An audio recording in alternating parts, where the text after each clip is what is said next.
po yung update. 3 days yung ulan. Ito niya yung resulta. Dito banda yung malakas. Grabe. Kaninang madaling araw nasa mga 2 AM po nangyari ito. Malakas po ito. Yan. Muntik na yung mga motor na matangay ng tubig na ito. Dahil sa irrigation dito dumaan, nag-overflow doon, dumaan at dito yung ibang tubig dito. Yun, may mga rescue team tayo dito sa LGU ng Kapalong. So, yung iba nag-evacuate nga doon sa mataas na portion ng bahagi ng lugar na ito. So yun, grabe, malakas ang baha kaninang madaling araw po mga tol. So medyo kunti na lang yung tubig. Nakita nyo naman yung pader na yan. Yan yung yung level kung saan kanina nasa yung tubig nasa level na yan.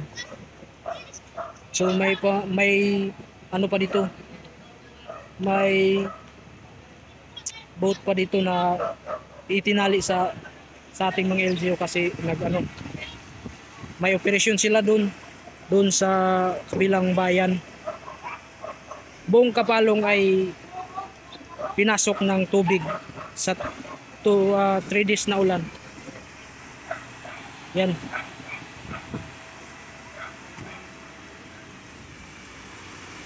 Papasok ito mga tol.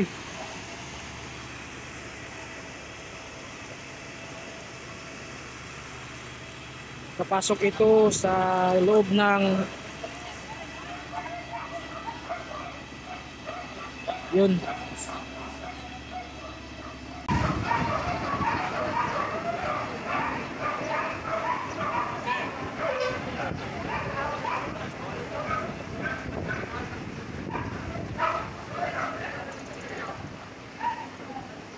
Yun.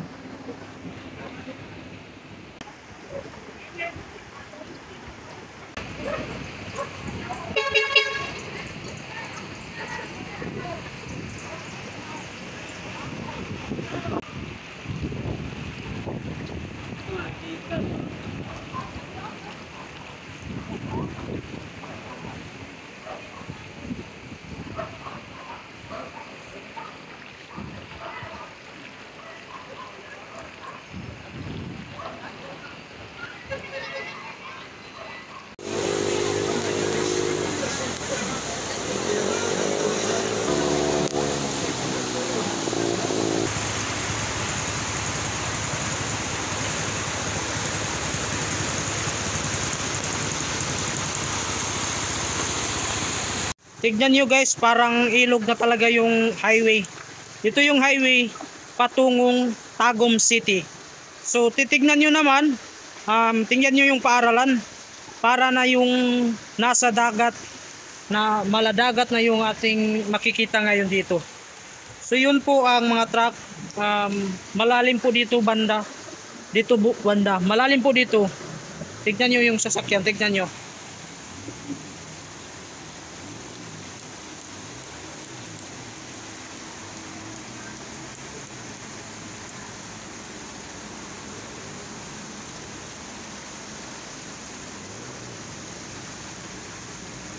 Tignan nyo guys, mga tol, tignan nyo. Ang lalim dyan.